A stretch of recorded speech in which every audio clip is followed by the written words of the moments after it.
Ici Isabelle et bienvenue à Honnêtement vrai. Beaucoup d'entre nous passent leur vie à vouloir bien paraître, souvent sans même s'en rendre compte. Mais aujourd'hui, on a juste envie d'être honnêtement vrai, d'avoir des conversations intimes, sincères et profondément humaines. Ensemble, on déconstruit les apparences, une vérité à la fois. Allô, allô! Aujourd'hui, c'est un épisode solo. En fait, c'est le dernier épisode de la saison 1. Oh my God! Ah, ça se peut pas, j'arrive pas à croire. Ça fait 23 épisodes. Puis moi, je pensais juste en faire, 8.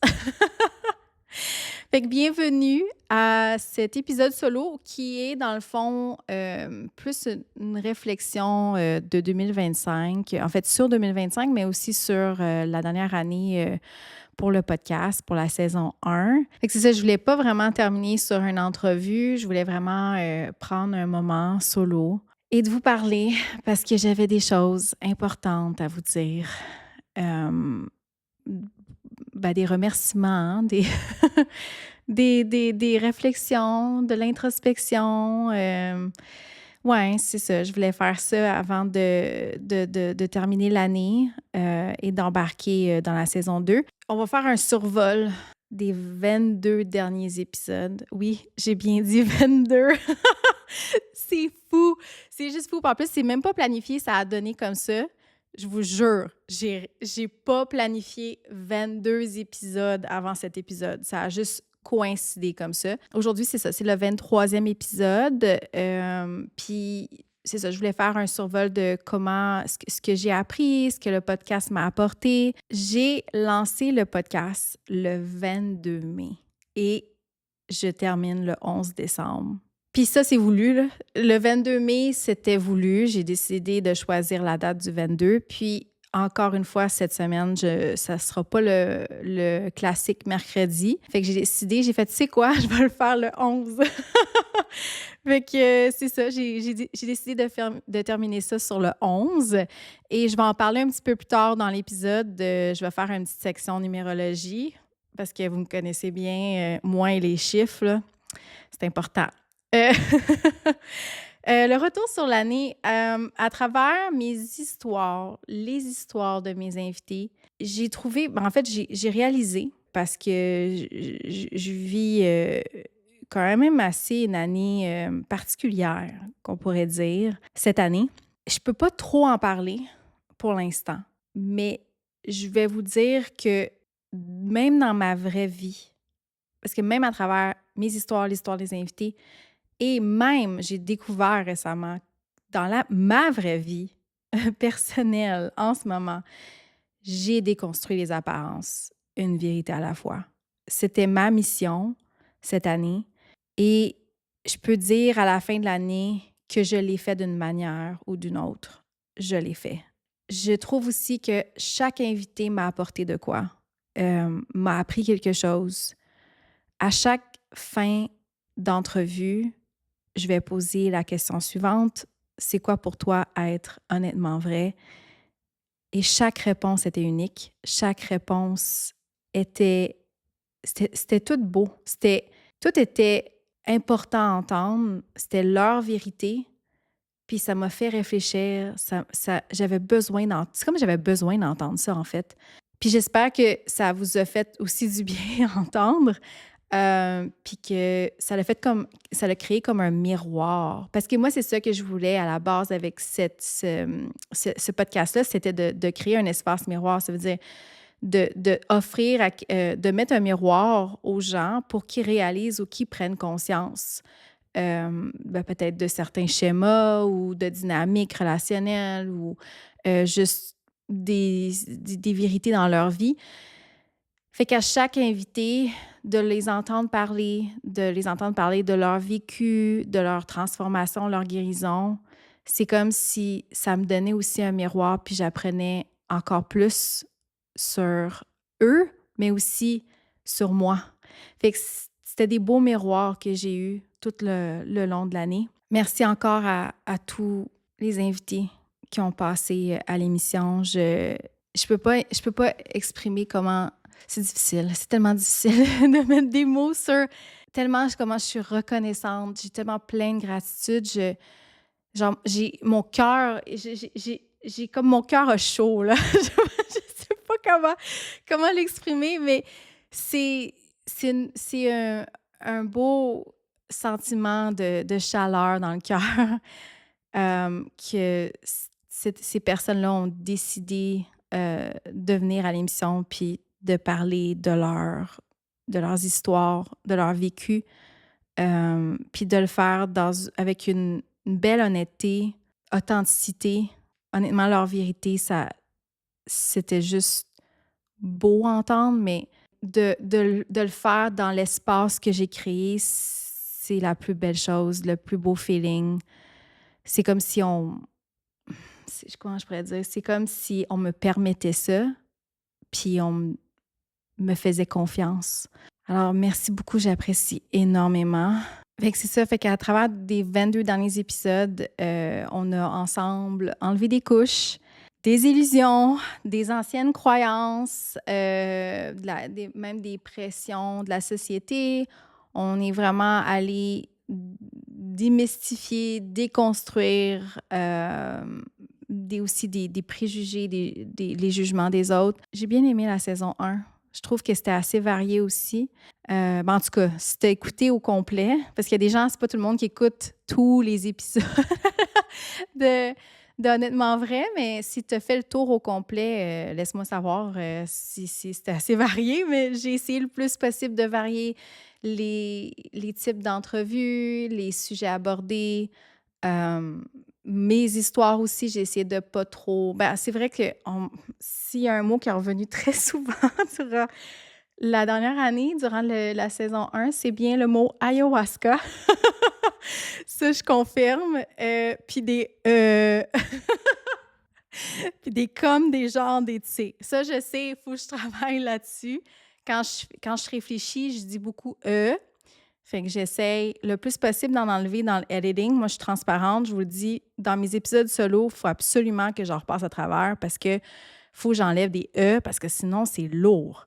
Puis je veux pas que ça soit lourd à l'écoute pour vous. Fait que je fais du ménage le plus que je peux. En même temps de travailler là-dessus, d'y penser. Tu vois, c'est pas facile de réfléchir puis de se fermer la gueule en même temps. C'est vraiment un méchantique à affronter.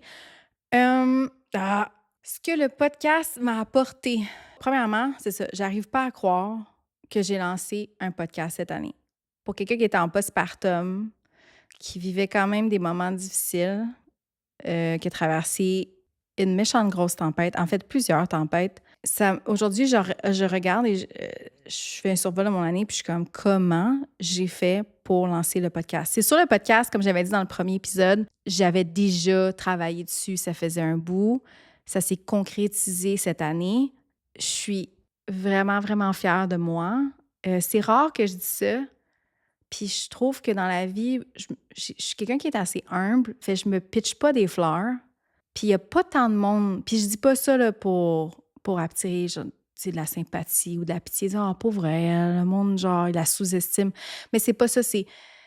J'ai souvent remarqué que je recevais pas tant de reconnaissance dans ma vie, quoique j'ai probablement attiré ça, comme j'expliquais dans le premier épisode. Je voyais souvent beaucoup de gens recevoir de la reconnaissance, puis moi, on dirait, j'ai l'impression qu'on me pitchait pas souvent des fleurs. Mais là, je reste humble, là, mais je veux dire, pour réaliser tout, à travers tout ce que j'ai passé dans la dernière année, mon Dieu, je parle mal aujourd'hui, je suis fatiguée. Je pense que je me pitche un esti de gros vase de fleurs sur moi. Ouais, c'est ça que je ferais, honnêtement. Je me pitcherais un esti de gros vase de fleurs. Il faut que je le dise, venant de moi, que je suis fière de moi. Puis tout au long de la saison 1, j'essayais de ne pas aller chercher de la validation à l'extérieur. J'essayais pas d'aller chercher des compliments. Les gens venaient me complimenter. Puis merci tellement à ceux qui m'ont donné des compliments. C'est sûr, ça m'a donné un petit boost, comment dire, comme une espèce de validation que oui, tu es sur la bonne voie. ce que tu fais, ça a un impact. Ce que tu fais, les gens aiment ça, dans certains sens. Là. C'est sûr, il y a des gens qui ont sûrement des commentaires négatifs et ne sont pas venus me voir pour le dire.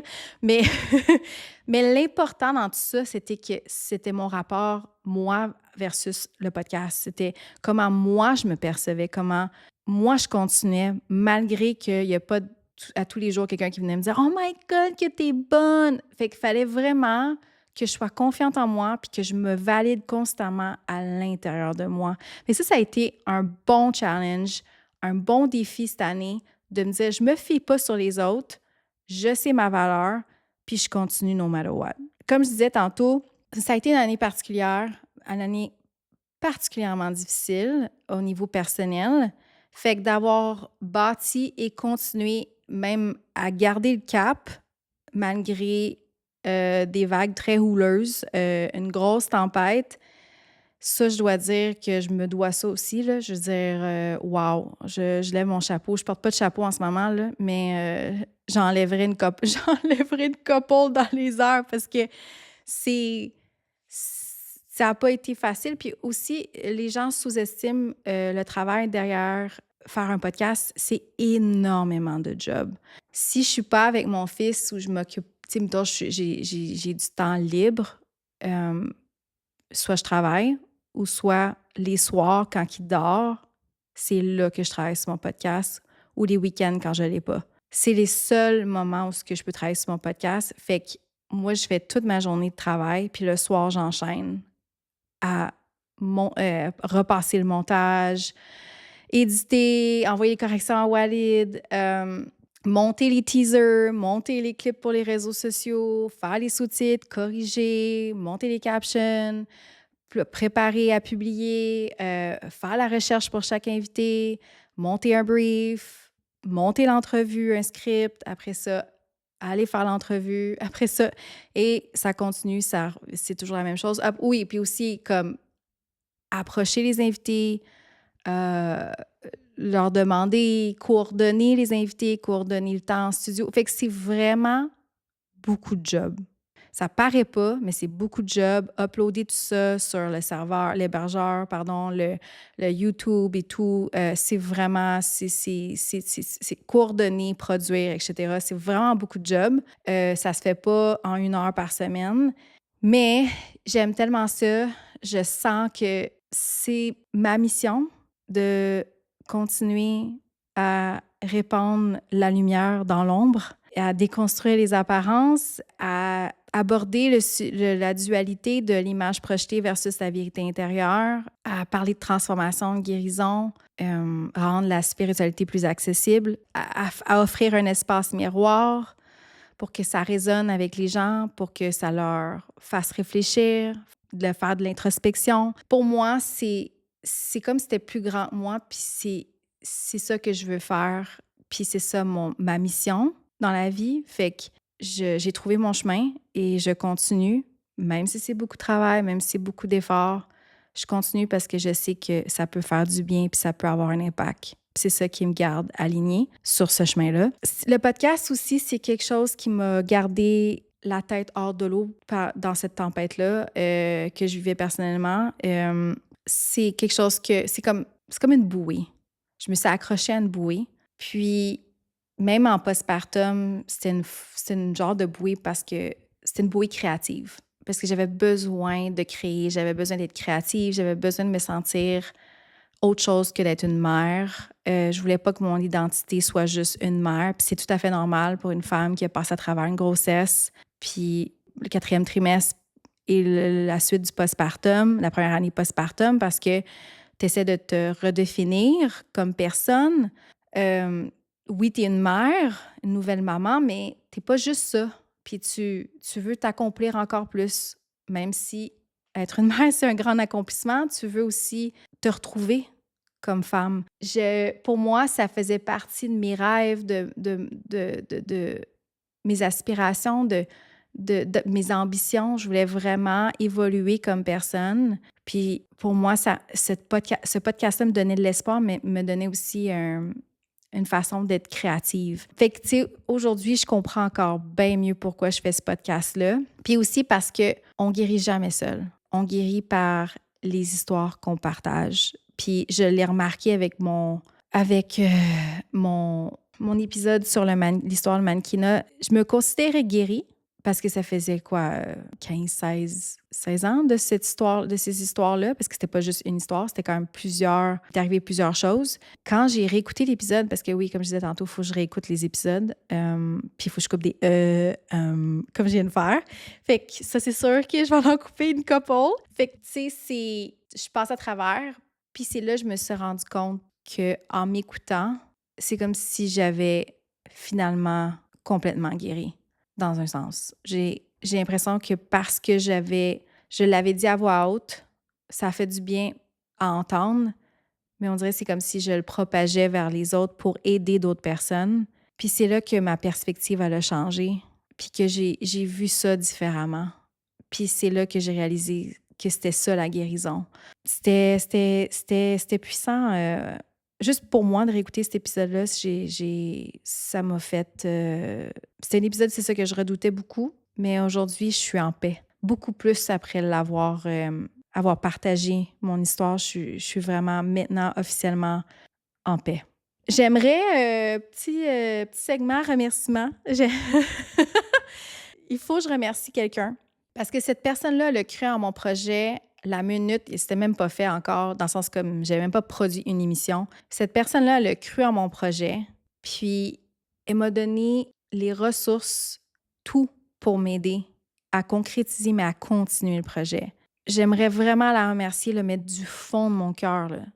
Walid Ibrahim, merci tellement pour ton aide précieuse. Si vous avez écouté certains épisodes, vous l'avez sûrement entendu, je parlais de Walid. Walid, un moment donné, il nous a jasé ça en arrière-plan. Durant la table ronde, on jase dating sur les jeux de pouvoir en relation. Walid il travaillait dans l'ombre, il travaillait dans les coulisses, mais sans lui, je pense pas que le podcast serait ce qu'il est aujourd'hui. Il serait pas rendu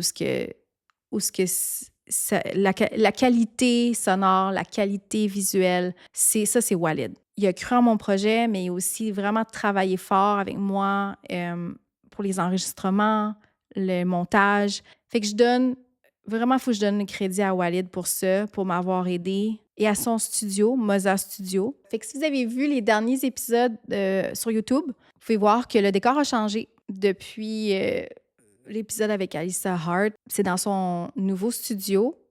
Et puis, j'annonce que, c'est pas officiel encore de son bord. Je veux dire, ça s'en vient, là. Ça va devenir un service où ce que vous pouvez, si quelqu'un cherche un studio de podcast, Walid avec Moza Studio. Si vous allez voir sur Instagram, @MozaStudio. Walid, il va mettre ça, dans le fond, en location là, pour le service de location du studio très bientôt. Il est tellement gearé. Ça n'a pas d'allure comment ce gars-là, c'est super professionnel. Le décor est super beau. C'est lui qui a tout fait. Honnêtement, là, props à Walid pour tout ça là, parce que c'est incroyable. Surtout le nouveau décor avec le dernier épisode avec Penande. C'est sa coche. Là. C'est vraiment beau. En tout cas, merci encore, Walid, Moza Studio, parce que oui, honnêtement, vrai, est en collaboration avec Moza Studio. Et aussi, merci à vous qui écoutez. Au début, je pensais que je parlais à un mur, puis finalement, j'ai réalisé très vite que je ne parlais pas à un mur.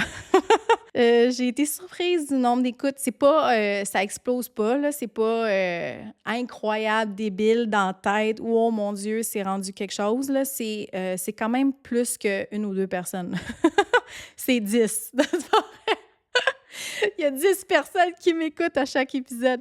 Non, mais honnêtement, c'était vraiment plus que je pensais. Merci aux personnes qui sont venues m'écrire en privé ou qui m'ont laissé des commentaires, des beaux commentaires. Honnêtement, c'est tellement précieux. J'apprécie tellement. Ça m'a vraiment fait chaud au cœur. Ça m'a même touchée, vraiment. Là. Merci parce que des histoires résonnaient avec elle. Puis, honnêtement, c'est aussi une autre confirmation que ce que je fais, ça a un bel impact, puis ça peut aider les autres. puis ça a l'effet d'un miroir. Fait que pour moi, c'est la plus belle chose, c'est le plus beau compliment. Ce qui s'en vient pour la saison 2! Ouais, parce que je ne veux pas give up, même si ça me rapporte rien. Puis là, je suis vraiment 100% transparente. Je fais zéro profit avec ce podcast-là. C'est tout moi qui finance. C'est ça, je fais pas une crise de scène. Fait que c'est vraiment un side hustle, un beau projet que honnêtement, j'aime mieux aller faire ce podcast-là que d'aller payer pour un cours de danse. Ça, c'est sûr. Ou payer un abonnement au gym, même si ça coûte vraiment plus cher faire un podcast. Mais ouais, c'est ça. Fait que je vais continuer pareil parce que c'est ça. J'arrête pas de me répéter, là, mais c'est une belle mission. Puis il faut continuer avec d'autres invités à aller creuser sous les apparences, une vérité à la fois. Il faut continuer ça. J'aimerais ça explorer plus de spiritualité, mais en gardant ça plus accessible. J'ai aussi une invitée, une médium, qui s'en vient dans la saison 2. Ça, je suis vraiment excitée. Oh my God, moi, je capote. Ça, c'est ce genre d'invité, là. Alyssa Hart, c'était ma première invitée experte. Adoré l'entrevue pour le côté un petit peu plus... parce que j'apprenais beaucoup avec elle. J'aimerais ça aussi faire un épisode sur les narcissiques. Parce que ça parle d'une dynamique basée sur une façade, une illusion, puis ça fit vraiment bien avec Honnêtement Vrai. Et honnêtement, j'ai eu pas pire d'expérience avec des narcissiques.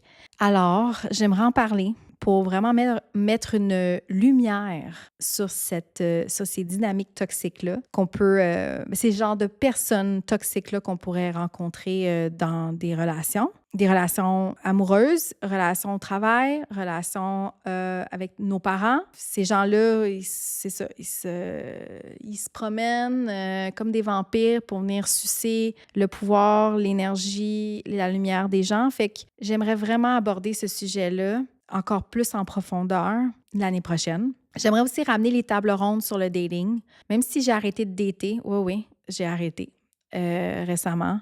J'ai même fait... Je vais faire une petite parenthèse. J'ai même fait un rituel de la pleine lune, que c'est une libération. Puis c'était un peu sous la thématique de cutting cords. Fait que ça tombait parfaitement dans la thématique. C'était parfait. Alors, j'ai fait mon rituel de cutting cords avec mes chandelles. J'ai tiré une carte de l'oracle. Et même dans la carte de l'oracle, ça me disait... Je niaise pas, là, attendez. Ça disait quoi? Ça disait la carte protection. C'est vraiment fou, ça. Honnêtement, là, c'est incroyable. Je l'ai faite avec mon amie, puis elle a tiré une carte, puis elle était sous le choc. Parce que ça résonnait tellement avec elle. C'était vraiment une vérité, là. Mais ça, c'est notre intuition qui nous guide vers la carte qu'on devrait choisir. Fait que j'ai tiré la carte de protection, puis en gros, ça se résume en Call back your power, cut the cords, soul retrieval. Wow! Je capotais. Puis là, j'ai dit, voilà, je ferme mon compte Hinge et j'ai fermé d'une façon très... comme une cérémonie, là. C'était cérémoniel. J'ai fermé mon compte Hinge et j'ai décidé de recentrer sur moi, de dédier la prochaine année à ma guérison. Je suis dans mon healing era. Puis je voulais recentrer sur ma guérison, ma paix intérieure, reconnecter avec mon pouvoir et aussi de travailler sur mes projets. Je veux vraiment, vraiment, vraiment me reconstruire. Je déconstruis les apparences, mais en même temps, je me reconstruis. C'est ça qui est fou. Fait que, ouais, c'est ça qui est... J'ai arrêté de dater, mais c'est ça. Mais par exemple, je veux quand même continuer à déconstruire les illusions du dating parce que c'est important d'en parler. Fait que j'aimerais beaucoup ramener Sabrina, conseillère, c'est Colin, collaboratrice invitée, avec d'autres gens célibataires ou en couple. Je veux explorer plusieurs types de dynamiques pour vraiment aller chercher des réponses en groupe. C'est intéressant. J'aime beaucoup ces épisodes-là. Je trouve ça très dynamique, puis c'est le fun. Je veux aussi je veux aussi des épisodes plus le fun. Plus, ouais, comme un peu dosé. Un peu, pas trop sérieux, très introspectif, très doux. Moi, j'appelle mon brand, je l'appelle douceur pétillante. Honnêtement, vrai, c'est une douceur pétillante. Fait que c'est doux, C'est introspectif, ça fait réfléchir, mais des fois, ça pétille comme des bulles. Il y a un petit pop de fun, punch. Il y a du punch des fois. Fait que c'est ça, je veux continuer à aller plus loin dans la vérité, l'authenticité, aller dans l'envers du décor, la guérison, juste avoir des conversations qui font du bien, à l'âme, puis qui résonnent avec les gens. Ce que 2025 m'a appris. Bon, ben moi, je suis très, très contente de finir l'année 2025. C'était rough, c'est ça. C'était rough comme année. Moi, mon année 2025, là, le jour de l'an, là, ça a commencé très toxique. Puis j'ai eu une petite pensée. J'ai fait, ça a vraiment mal commencé l'année. What's next? J'ai peur parce que j'avais fait un rituel du feu. J'avais full de bonnes intentions. Mais à cause que le jour de l'an s'est très mal passé, on dirait que je n'étais pas confiante pour mon année. Mais je gardais le cap sur mon projet podcast, je voulais le faire, j'avais espoir. Je ne savais pas que j'allais me séparer, mais c'est ça qui est ça. Puis après ça, ça a été déboulement de beaucoup de faim. Mais ouais, c'est ça, je pense que la table a mal été mise. Puis là, c'est ça, moi, je vais finalement, à la fin de l'année, après toutes les réalisations, maintenant, comment je vois plus clair, la table, je la mets mieux, puis elle va être mieux pour l'année prochaine. Aussi, la vérité fait parfois mal, même des fois très mal, mais ça libère toujours. La vérité fait mal à entendre, souvent, vraiment beaucoup. Mais, tu sais, ils disent, toute vérité n'est pas bonne à dire. Ça me fait penser, est-ce que toute vérité n'est pas bonne à dire parce que ça fait mal à entendre? C'est pas... c'est comme un peu arracher un band-aid, tu sais. Mais je crois qu'il faut l'affronter parce que c'est ça, ça nous libère. Après ça, on peut passer à autre chose. On peut être libéré du poids de l'ignorance ou le poids d'une blessure ou d'une trahison, de ce qu'on percevait mal, puis on peut enfin se libérer. Ce que tu laisses aller, ça ouvre la porte à ce que tu mérites. Tu te libères pour pouvoir aller vers un meilleur chemin, un chemin qui fait en sorte que tu vas pouvoir réaliser tes rêves, tes buts. En fait, ce que tu mérites vraiment. Tu fais la place pour ce que tu mérites. Tu fais la place pour des bonnes choses. Tu as le droit aussi de recommencer à briller. Moi, je me suis faite très petite. Puis, à la fin de cette année, je réalise que c'est maintenant le temps de briller, de ne pas éteindre ma lumière, de la laisser briller encore plus, de lui donner toute sa place. Puis, je vous invite à faire la même chose. Si vous pensez faites votre réflexion sur la dernière année.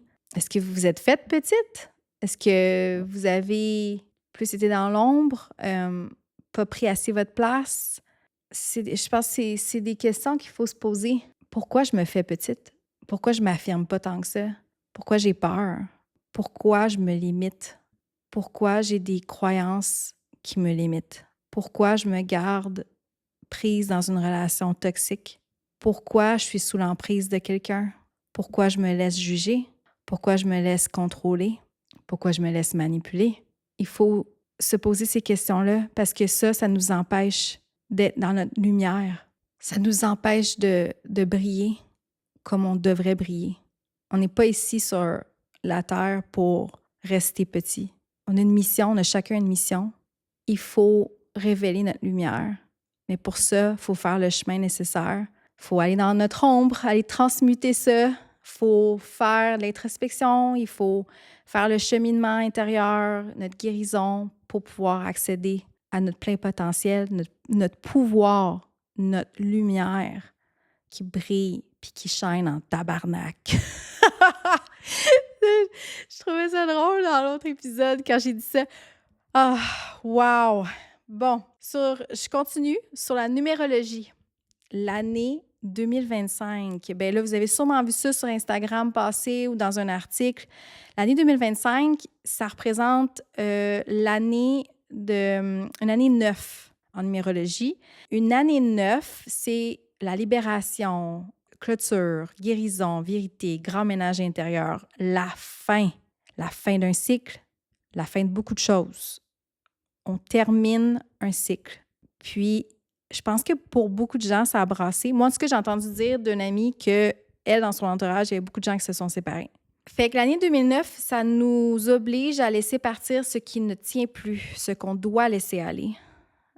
Ça nous pousse à réfléchir, à faire le choix, quand même assez difficile, de laisser aller des choses, des personnes, des relations, des emplois. Moi, de mon côté, il y a eu beaucoup de fins durant l'année 2025, fait que ça fait tellement de sens.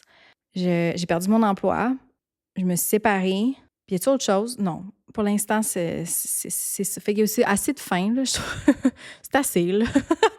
Mais personnellement, moi, je sens vraiment, je peux dire, pas avec une 100% confiance assurée, là, mais si j'arrête de dater puis je veux refocuser sur moi, me recentrer, c'est parce que je le sais que je m'en vais vers une guérison pour pas pouvoir attirer la même chose.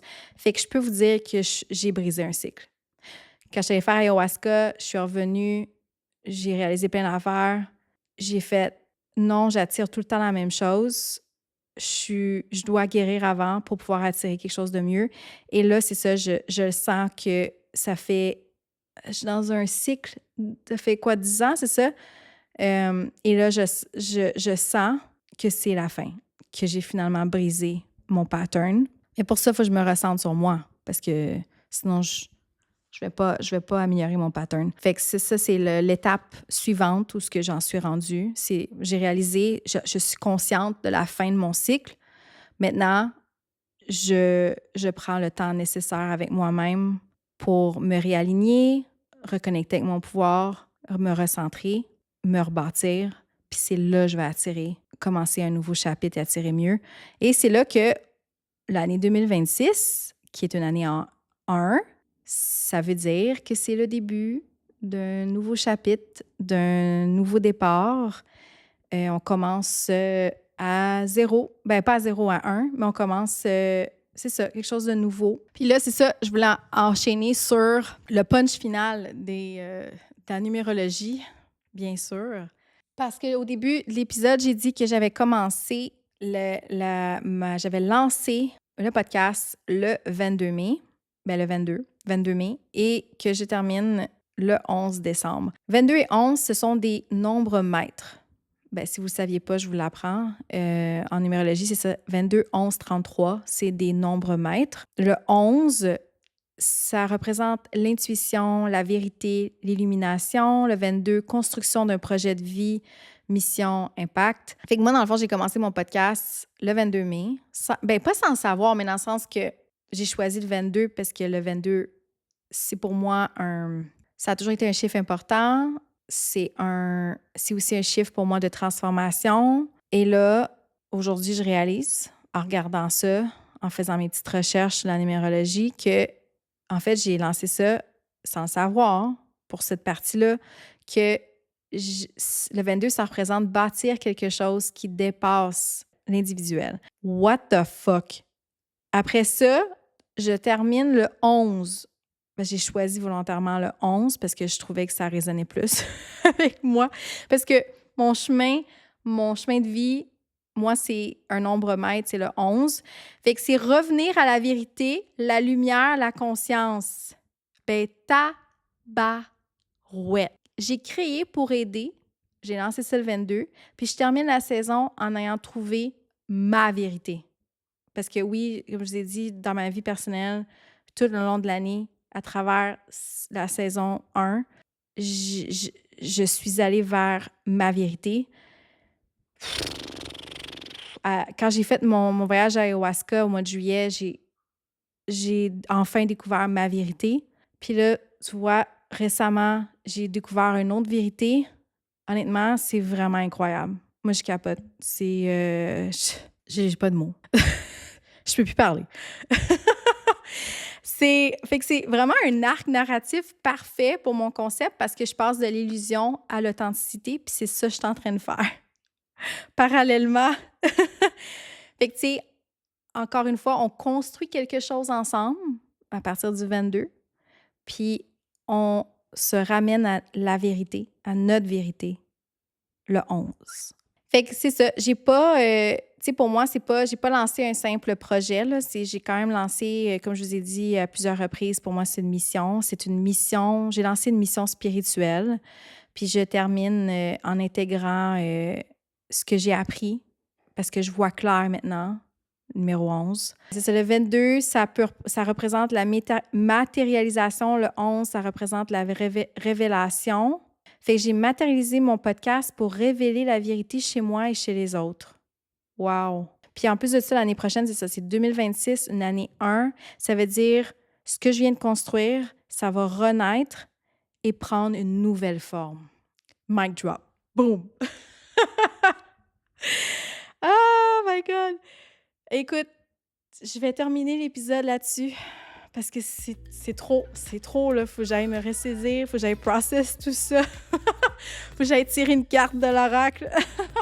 Si t'as écouté la saison 1, s'il y a un épisode qui t'a parlé, si tu t'es reconnu dans mes histoires, si un invité, son histoire, ça t'a parlé, résonné, ça t'a touché, tu peux m'écrire ou même écrire à l'invité.